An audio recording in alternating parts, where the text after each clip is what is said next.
Alam niyo kung anong ginagawa ko pag walang magawa? Eto ko, oh. Nakatihayas. Nag-exercise. Maganda daw minsan ganito, nakatihaya.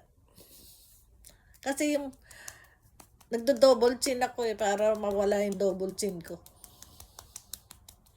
Na ganyan-ganyan ko siya. Bakit ba tayo nagdo-double chin? Kakainis.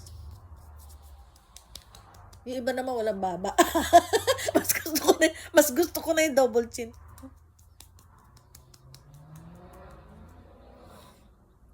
Ganito lang tayo. Tapos ganyan-ganyan.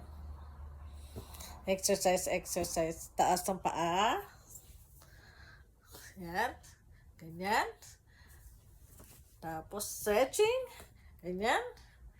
Ganyan. Ganyan.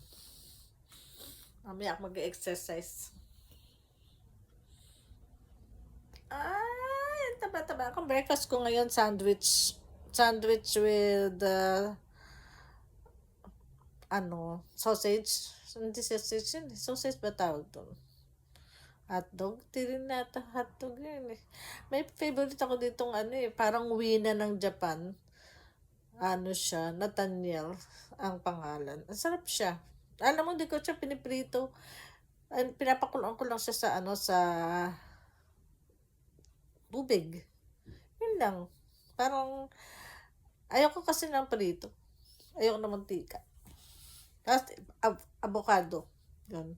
Tapos, sandwich. Nilagay ko avocado. Yun lang. Tsaka sausage. Hotdog. Ano ba tawag doon? Sausage o hotdog. Yun ang aking breakfast.